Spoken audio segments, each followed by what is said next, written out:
C'est la première fois. Nous voilà 3. Nous étions 4. 3. Un chiffre explosif. Peut-être pas tenable. Pas supportable. À 3, désormais, que faire? 3. Toi, le grand frère.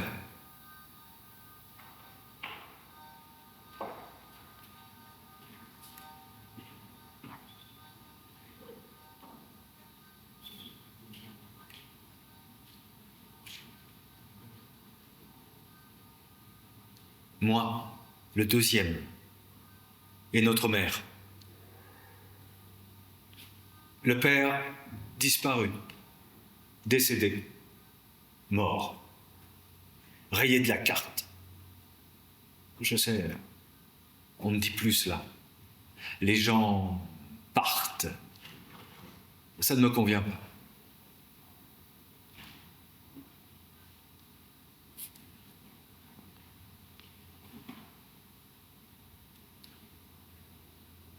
Lorsque je suis revenu à la maison, quelques jours après, je regardais les nuages différemment. Je me disais, il est dans le ciel. Le voilà soulagé, après tant d'années à se demander à quoi bon vivre, hein, durer si longtemps, poursuivre son bonhomme de chemin. C'était tout, presque, pour lui, de l'imaginer aérien. Enfin libéré, aussi léger que l'air, à l'état gazeux, spirituel, détaché de son corps mort, ayant cessé de tourner en rond. Le corps, pourtant bien conservé, qui continuait à fonctionner sans vieillir, presque. Sauf l'esprit, malheureux, de tout temps, malheureux. Les médicaments de tout temps pour tenter d'alléger la peine. L'écran de télévision, depuis si longtemps allumé tout le jour, détesté pour cela, comme s'il avait pris la place du père. Puis allumé de moins en moins, puis plus. Regretté alors, comme la marque d'un lien encore, aussi ténu soit-il, à l'extérieur, au monde, à son état, qu'il avait mis longtemps hors de lui. Puis plus rien. Des gourmandises pourtant, jusqu'au dernier instant. Le foie gras, les petits plats du sud-est de la France, hérités de sa maman, Cyprienne, qu'il cuisinait autrefois lui-même. Autrefois, le gratin de courgettes, le civet de lapin, le flan maison, le baba au rhum. Autrefois, puis plus. Ces quelques instants détachés du malheur, de la peine. La cueillette des champignons aussi. Des palourdes tous les deux sur le bassin d'Arcachon. Une émotion pour les oiseaux, les mésanges surtout. Une petite danse parfois sur de la salsa à Noël. Petite fleur de Sidney Bechet. The Girl from Ipanema, version Stan Getz.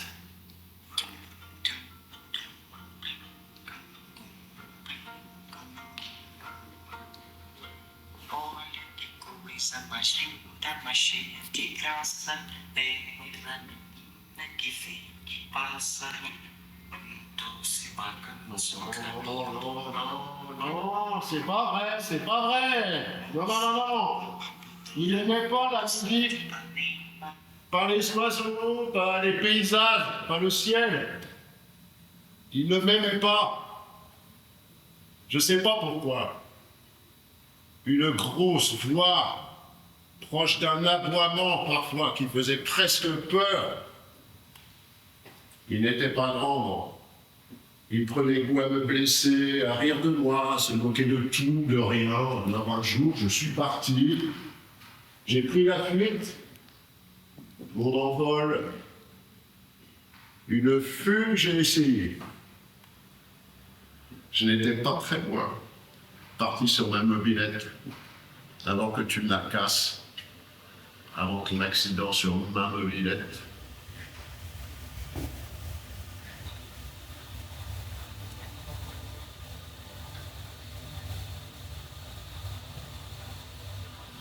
Je n'irai pas le voir. Dans sa chambre des derniers instants, à l'hôpital, sur son dernier lit, au crématorium. J'accompagnerai maman au cimetière, mais je resterai dans la voiture. Je n'irai pas. Et je ne garderai pas une photo de lui. Mon père. Mon père. Non, non. Non, non.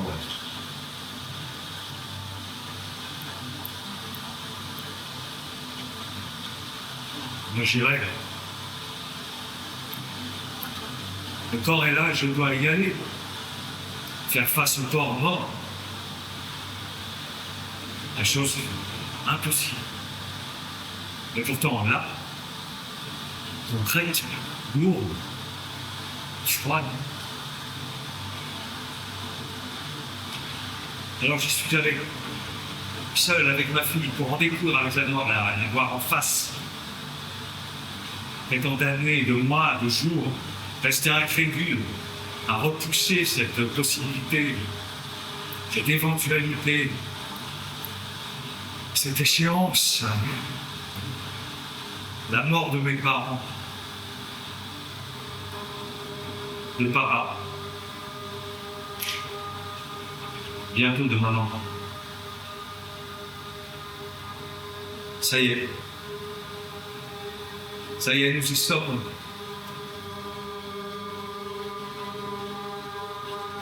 Et nous y sommes retournés. Le grand jour. Je me souviens de peu. Maman ne voulait pas acheter de fleurs, juste en couper quelques-unes de son jardin. Je n'ai pas compris pourquoi.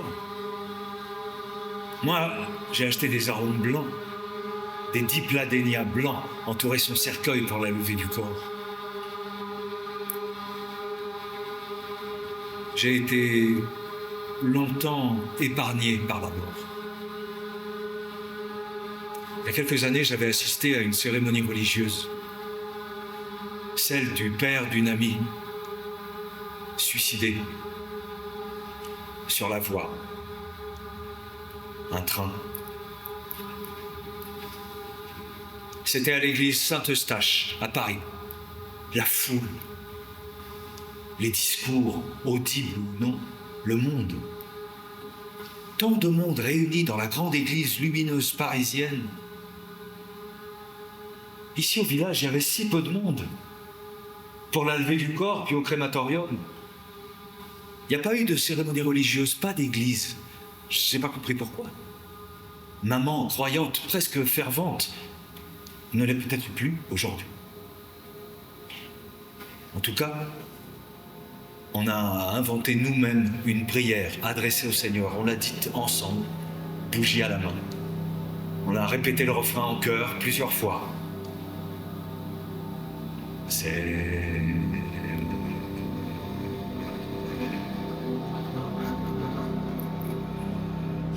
Seigneur, sois entré dans ta lumière. Seigneur, sois entré dans ta lumière.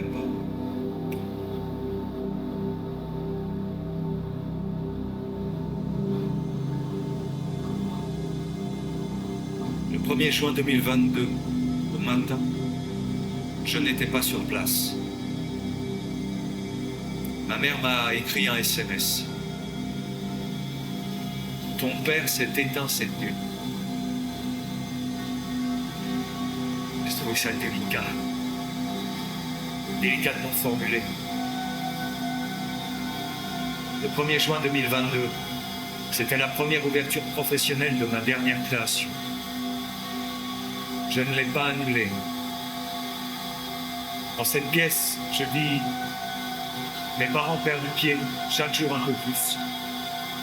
Chaque appel peut être le dernier. J'étais pas là, c'est vrai. Les derniers jours, les dernières semaines.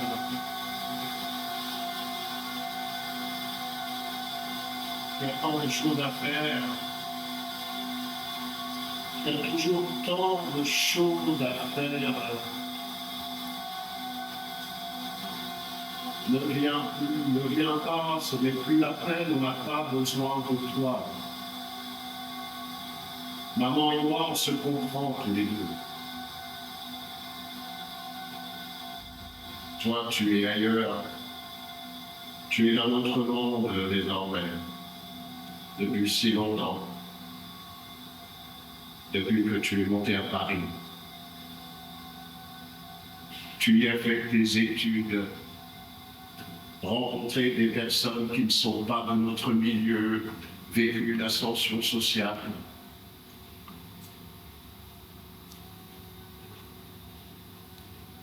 Moi, je suis à côté de maman. Toi, reste à la capitale. Tu as tant de travail, de soucis, de choses à faire là-bas. Tu dois prendre soin de ton ascension. Moi, je n'ai pas de travail. Je n'ai pas de travail depuis ton année. Je suis ici.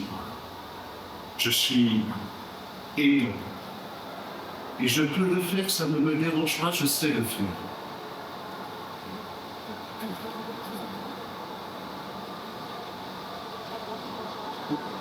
Ce n'est pas la peine de venir, plus la peine de venir, tu as tant de choses à faire.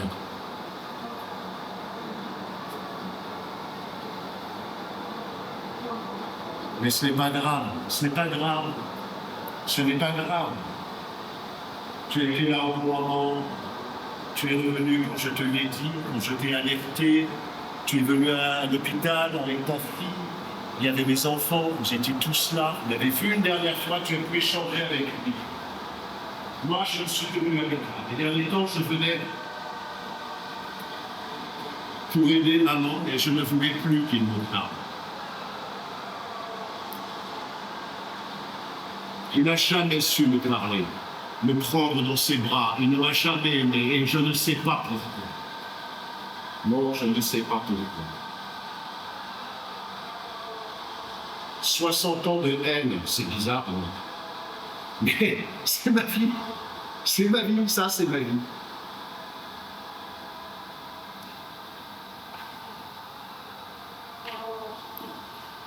Tu vas un peu fort. Non? 60 ans de haine. Tu y vas un peu fort. Non? 60 ans de haine.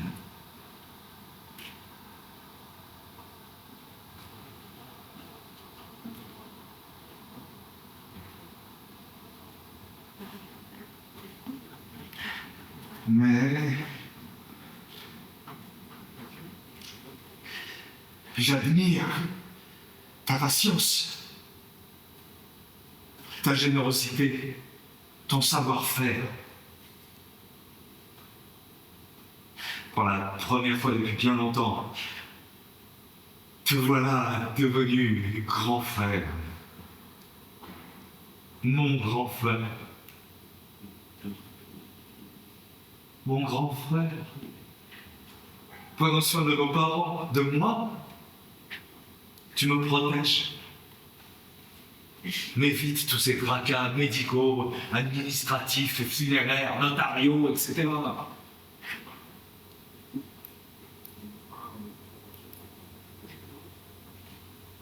Merci.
Tu as admis en ma patience, ma générosité, mon savoir-faire.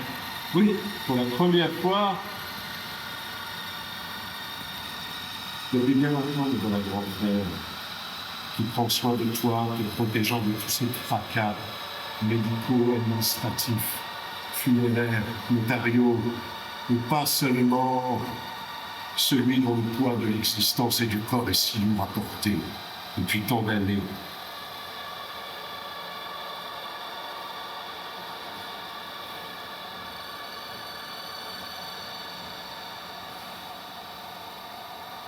Oui.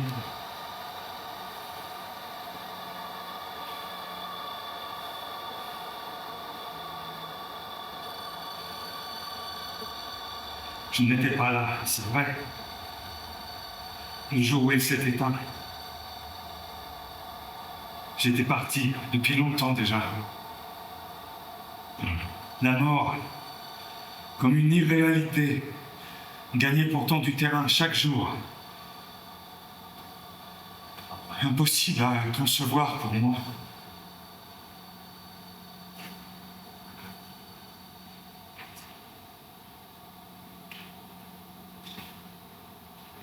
Et c'est toi qui me fais signe. M'a alerté à temps. 2 fois. Merci.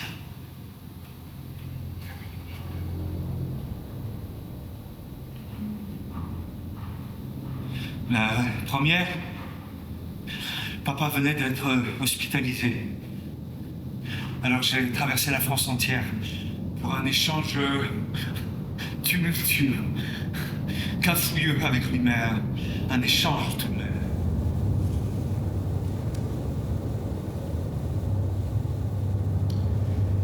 Il était question, je crois, de vision assez poétique. Il voyait des touffes, des rayures sur les murs. J'étais avec maman. L'infirmière lui a servi son repas. La cuillère ne venait plus dans sa bouche, mais à côté. Je l'ai aidé à manger. Je l'ai nourri. Une fois, un jour, inversion des positions.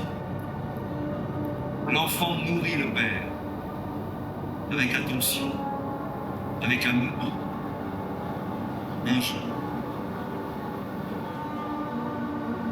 J'avais tellement peur de la fin, de la dégradation, que finalement ce n'était pas aussi terrible que ce que j'avais imaginé. Je n'ai pas eu peur. J'ai même aimé cette fragilité, même si tu m'avais intimé de ne pas, sans le dire vraiment, même si tu me dépeignais le portrait d'un homme sans cœur. Je l'ai aimé.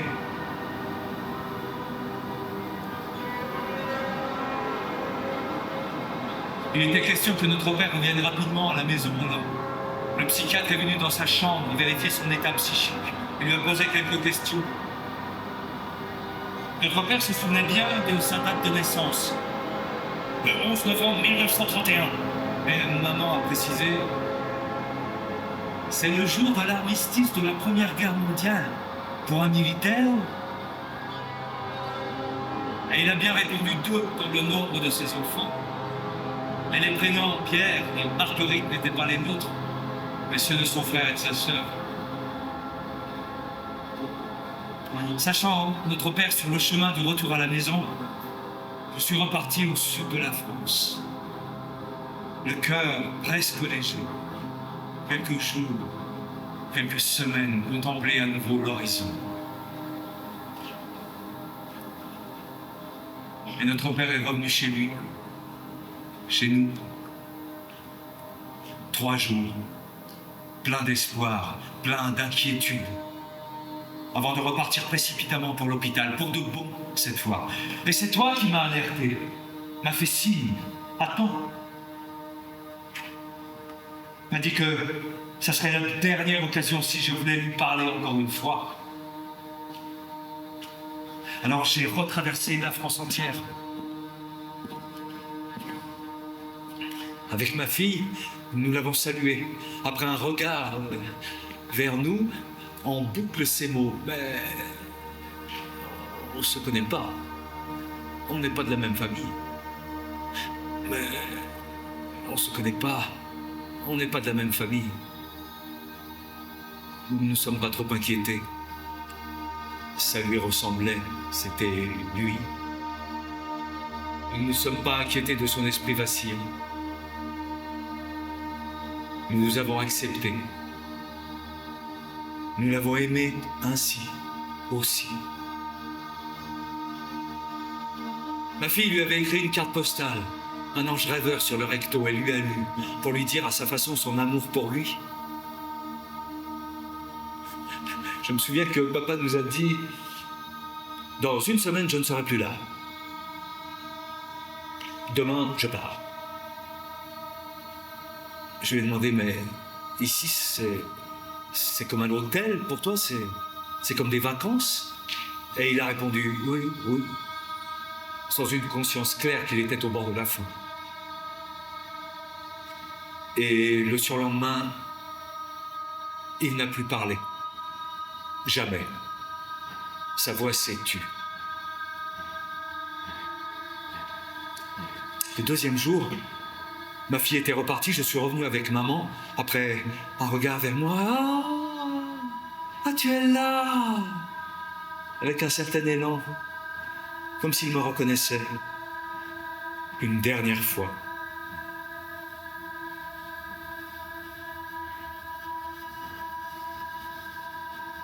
Je l'ai aimé là aussi, dans ces derniers instants avec moi.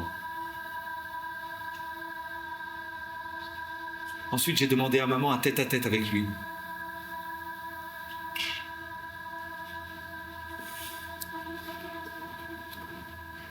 J'ai même réussi à lui faire une blague.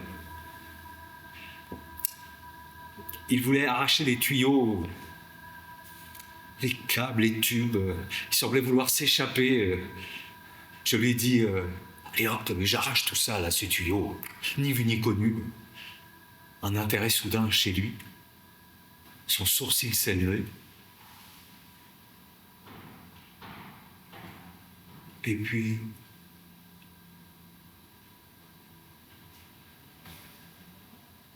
ce qui ne peut être dit.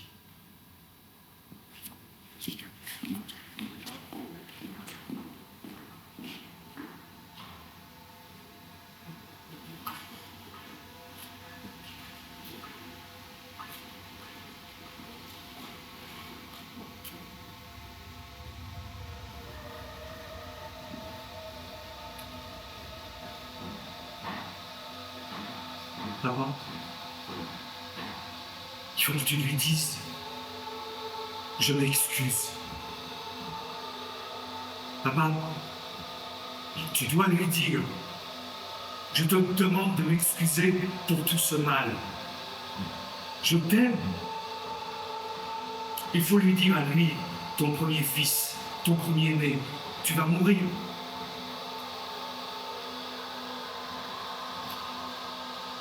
Papa, tu vas mourir. Qu'est-ce que ça fait? Maman était revenue trop tôt, interrompant le flux de mes questions. Ce tête-à-tête avait duré insuffisamment longtemps pour pouvoir dire tout ce qui doit être dit.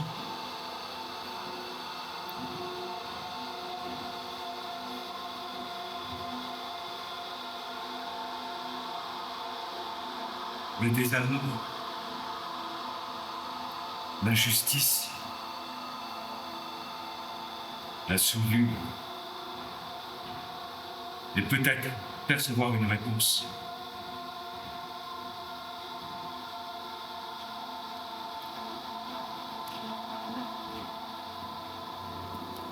Le lendemain, je suis reparti. Maman est venue tous les jours à l'hôpital. Ça a duré quelques semaines, puis moins. Elle lui a dit il pouvait s'en aller puisque tel était son souhait. Moi, je ne l'ai pas revu, vivant. Je n'étais pas là. Je n'étais pas là, c'est vrai. Ouais, je n'étais pas loin. Je n'étais pas loin. Tu admires ma patience, ma générosité, mon savoir-faire pour la première fois. Mais depuis longtemps, un grand frère qui prend soin de toi, protégeant de tous ces tracas, et pas seulement celui dont le poids de l'existence et du corps est si lourd à porter depuis tant d'années. Moi, j'avais fui. Les derniers jours, les dernières semaines, les derniers mois, contemplant l'horizon sur ma terrasse, face à la mer, à la recherche du calme, de la sérénité suffisante pour faire face à la situation, au lieu d'être là et de lui tenir la main.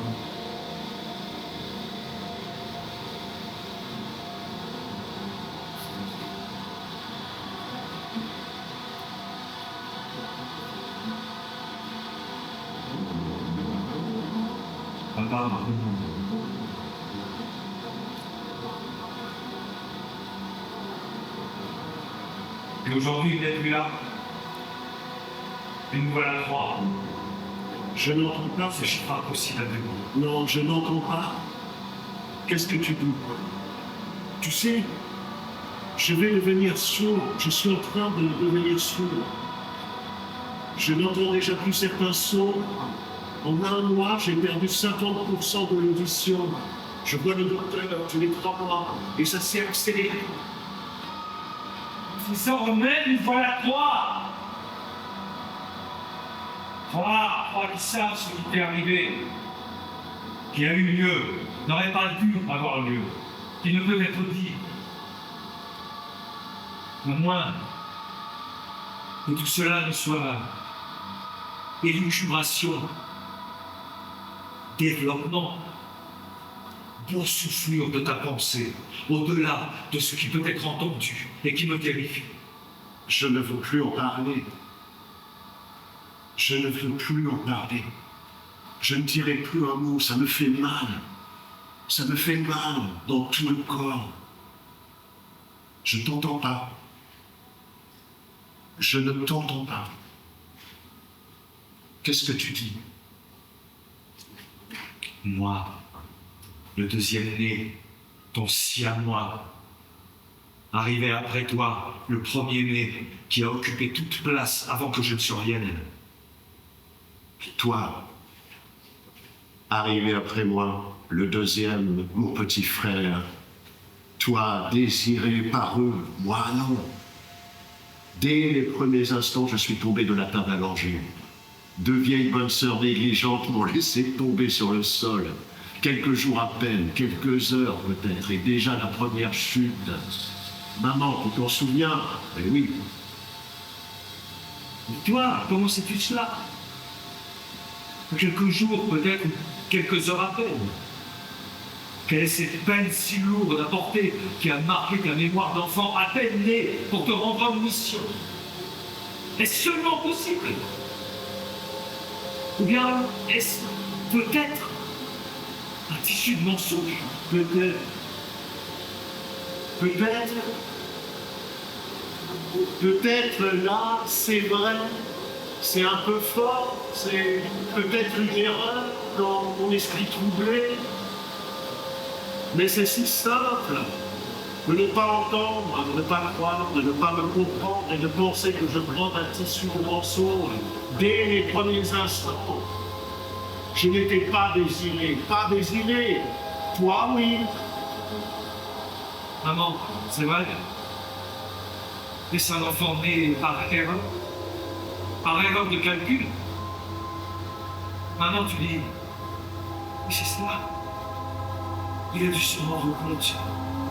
Avec ton père, c'était le cas pour lui. Et moi, je voulais avoir des enfants. Je voulais cet enfant. Je voulais ton frère. Mais, maman, si je calcule, cet enfant n'est pas arrivé trop tôt. Mais 15 mois après le mariage, 15 égale 6 plus 9, soit 6 mois et le temps d'une grossesse. Pourquoi ne pas lui dire cela? Maman, tu pourrais lui dire c'est bon.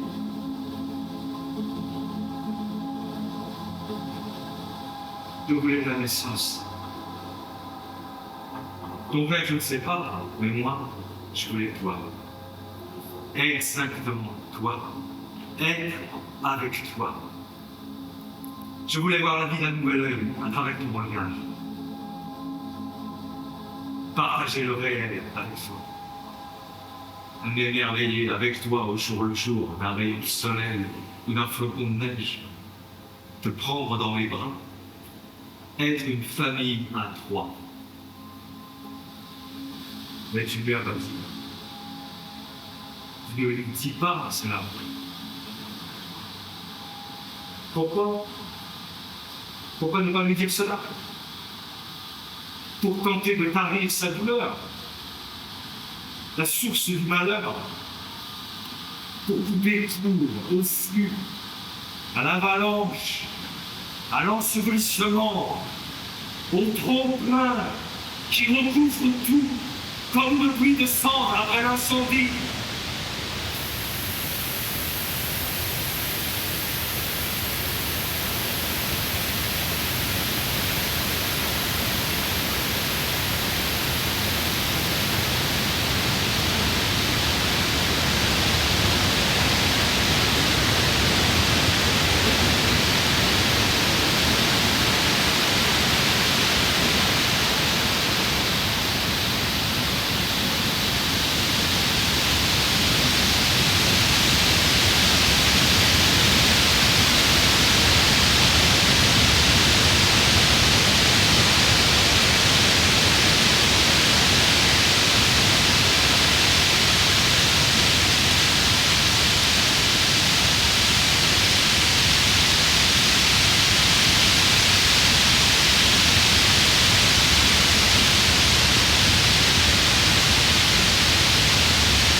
Notre mère, elle est son rôle. Lui-même, c'est grâce à l'élément. Gardons le secret sans avis.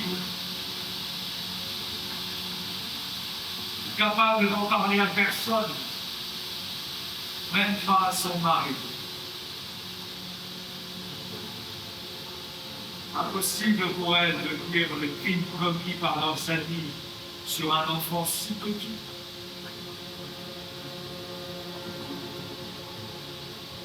Et continuer à voir ces gens.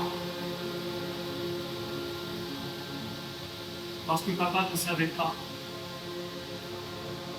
Et ces gens avaient un bateau. Et papa aimait bien aller pêcher le poisson sur leur bateau. Avec eux. Avec nous. Et moi, dans tout ça, aveuglé de bonheur,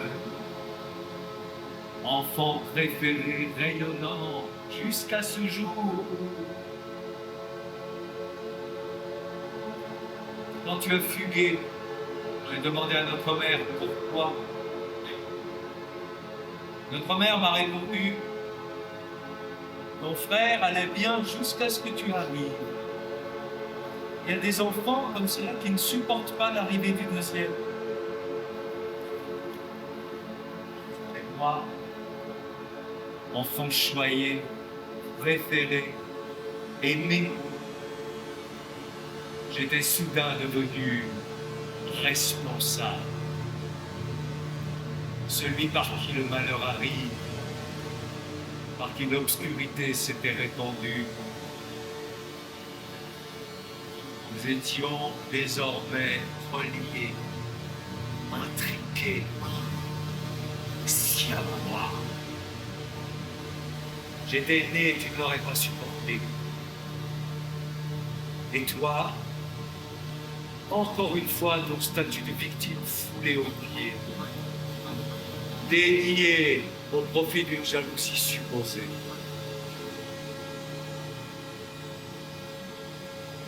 Il y a quelque temps, j'ai reparlé de toi, de nous, à notre mère. Pour la première fois, elle a pris la parole. Elle a dit: les parents ne se rendent pas compte de ce qu'ils font ou ne font pas, de la portée de leurs actes, de leurs paroles, de leur silence. Ce sont eux les responsables. Je t'avais interdit de parler de moi. Tu me dois le respect, je suis comme ton frère,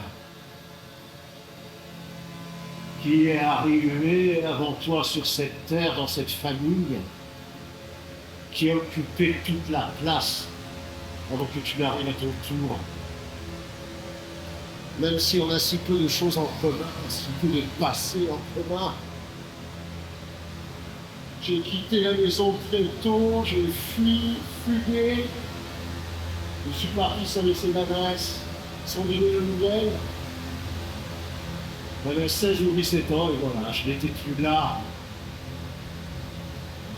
Besoin de prendre le large, de sortir du système, oui, de l'injustice, des moulins partis, toi favorisé, toi le mal aimé.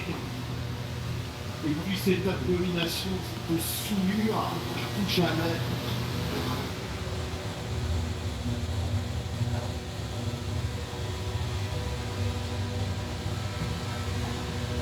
Je suis venu convenu la première fois, mais j'étais devenu pour vous comme Cassandre. Nous avons l'orage et la foudre qui allait s'abattre sur la maison.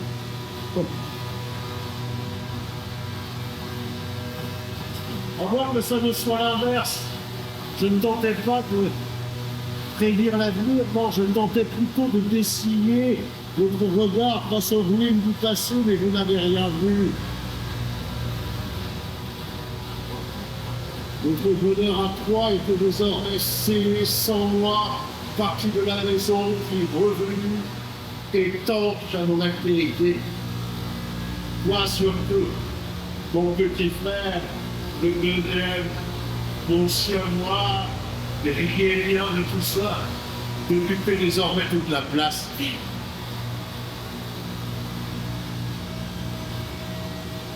Juste au moment où cette souillure s'est infiltrée en toi aussi, en fou, comme un venin. Tu as entendu que ce que je disais n'était pas un tissu de mensonges. Maman aussi. Le naufrage avait eu lieu tout petit déjà. Alors, un courant glacial a traversé vos corps. Votre moelle épinière ne peut plus vous laisser tranquille pour vous hanter sans cesse, vous empêcher vous aussi désormais de vivre. Papa, je ne lui ai jamais dit. Je n'ai jamais voulu lui dire. Eh.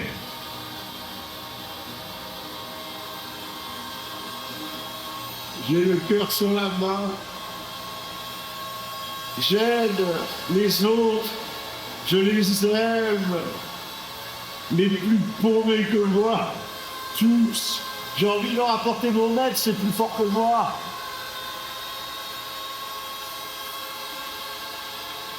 Plus tard, je suis reparti de la maison pour de bon cette fois. J'ai tenté de faire ma vie ailleurs, ici et là. Je me suis marié, j'ai eu 2 enfants. Et j'étais devenu pour vous comme le type, portant en moi où que j'aille la malédiction de cette maison, l'incarnant, errant de ville en ville, partant toujours plus loin pour ne pas être sous votre regard, pour ne pas vous infliger ma vue.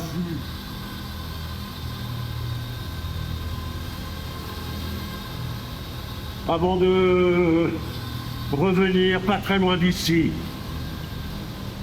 seul avec les 2 enfants, il y a de nombreuses années déjà,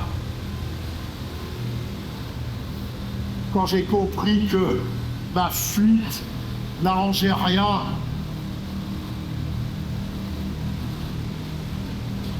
j'avais pris de la distance intérieurement, je pouvais revenir près de nos parents.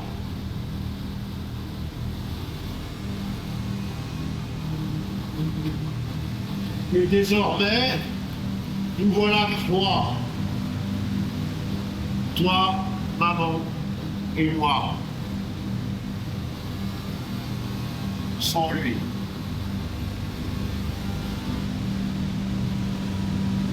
Je t'interdis de l'aimer. Notre père, il ne m'a rien donné.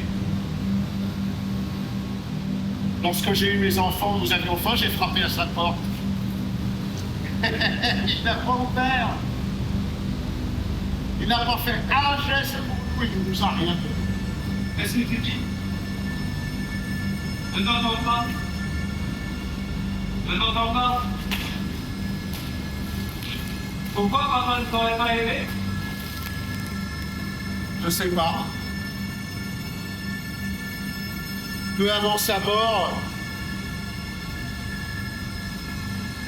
il m'a dit, Et tu la vie, des si vieux, des enfants. Qu'est-ce qu'on fait? Il a pris toute sa tête. et si, il savait ce qu'il disait. Il choisissait très bien les mots pour me blesser. Toujours, encore et encore jusqu'au dernier instant.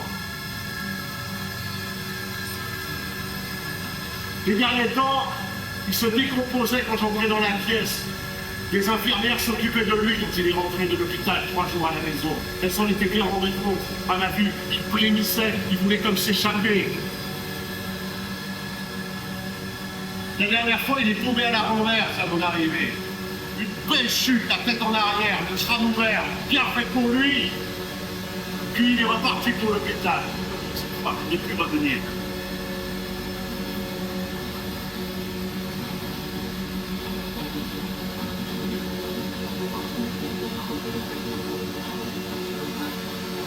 Il ne m'aimait pas.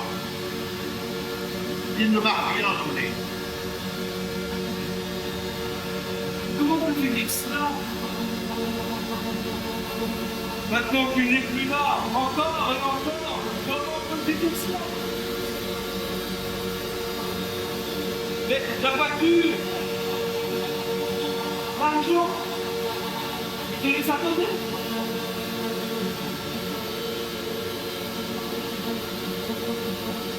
Alors, mon frère, l'aimer, l'effacer, lui écrire un petit mot pour la cérémonie.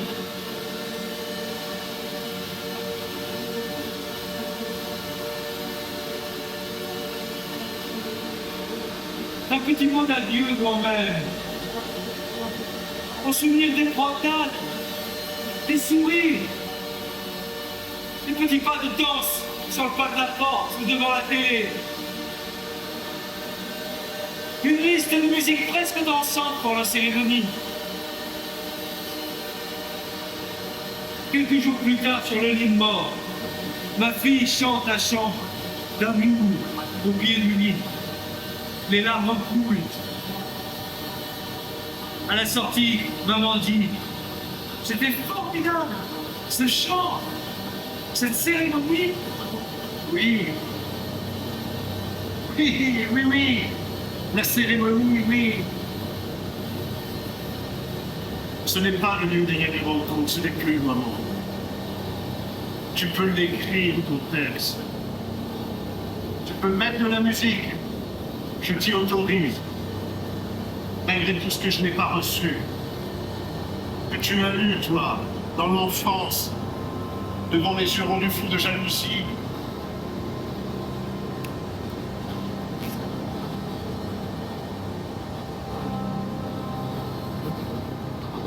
Cet amour, cette complicité entre toi et lui, cette générosité, cette complicité, tes études à Paris, ton appartement là-bas, ton voyage en Grèce pour tes 12 ans, même pas 13. Moi, je n'ai rien eu. Rien. J'ai dû quitter l'école dès la 6e. Personne n'a compris que j'avais un problème de vue. L'ophtalmologue a dit que je voyais très bien, alors que tout était flou devant mes yeux.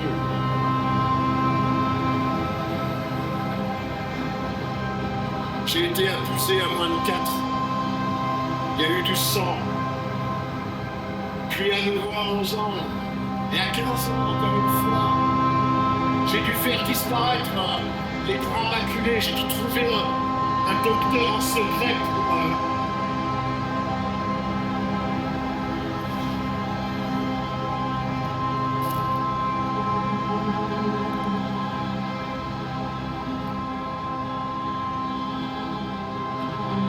Tu m'avais déjà dit cela une première fois. Je ne t'ai pas entendu. Je te demande pardon. Puis tu l'as dit à nouveau, et j'ai entendu. Tu m'as interdit d'en parler à nos parents. Pourquoi? Pourquoi me confier à moi seul, ton petit frère, un secret si lourd à porter? Tu m'as dit... Si tu leur en parles, je ne reviendrai jamais chez nos parents. Oui. Qu'est-ce que tu voulais empêcher? Qui voulais-tu protéger? Alors que c'est toi qui aurais dû être protégé. Ces crimes impunis contre toi, ce silence que tu m'as imposé, pourquoi ne les dire qu'à moi seul? Qu'est-ce que je pouvais faire? Qu'est-ce que je pouvais faire? J'en ai parlé à maman. Tu lui avais déjà dit, en fait. Elle était au courant, bien sûr. Papa? Non. Jamais. Alors, sur son dernier lit, à l'hôpital, je lui ai parlé de toi. J'ai dit...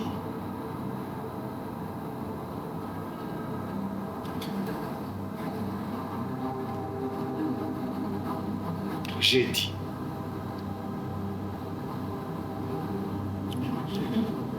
Ce qui n'a jamais été dit, parce que pas osé, pas autorisé, pas permis par toi. Le dire quand l'esprit n'était presque plus là, mais pas encore totalement parti. Dire tout pour que cela soit dit. Tant mal que pis, mais dit quand même à mon père qui n'a jamais su. Vraiment, vraiment, que ses amis n'étaient pas des amis. Un jour, je n'étais pas encore né. Nos parents devaient sortir. Ils ont demandé à un ami de te garder chez lui, une seule fois. Et cet ami en a invité d'autres à commettre un crime sur toi. Un enfant de moins de 4 ans. Des criminels.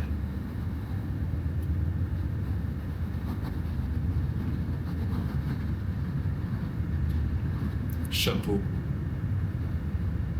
Bravo. Bravo. Oui, bravo. Je t'avais interdit d'en parler à notre père, tu l'as fait. Toi, papa, maman, personne ne m'a jamais écouté, sauf le docteur. Lui, il n'a pas cru les mensonges des copains de l'ami de notre père pour expliquer le sang. Le docteur a compris ce qui avait eu lieu. Il en a parlé à notre mère, mais elle a gardé le secret, la honte. Elle n'a jamais pu en parler. J'ai recherché ce docteur. J'ai retrouvé l'endroit, je suis revenu sur les lieux. J'ai identifié la maison. Tout ça s'est passé à moins de 4 ans. Mais rien n'a été fait. Pas de déclaration. Pas de procès contre ces criminels. Et les délais et le temps sont passés. Une vie est passée et maintenant, tu sais, je ne veux plus qu'on en parle. Je t'avais interdit d'en parler à notre père, je t'interdis d'en reparler à notre mère. Ça la tuerait si tu dis encore un mot là-dessus.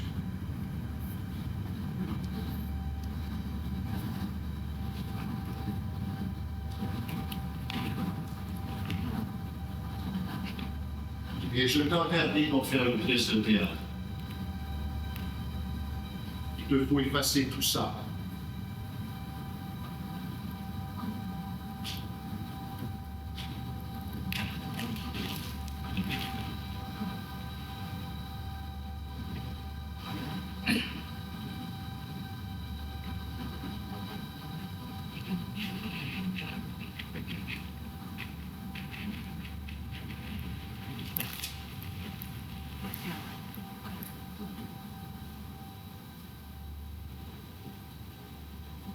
Oui. Ça a marché. Tout s'est effacé. Malgré moi. Plus aucun souvenir avec toi. À part un. Nous étions partis toutes deux, à moto, avec nos amoureuses, malgré nos 4 ans d'écart, sur la plage, autour d'un feu, chanter des chansons avec ta guitare. Un moment heureux. C'est mon seul souvenir de complicité avec toi. À part ça, rien. Chez toi, chez moi, chez maman. La famille entière a été frappée d'amnésie. Tout a disparu. Tout s'est effacé.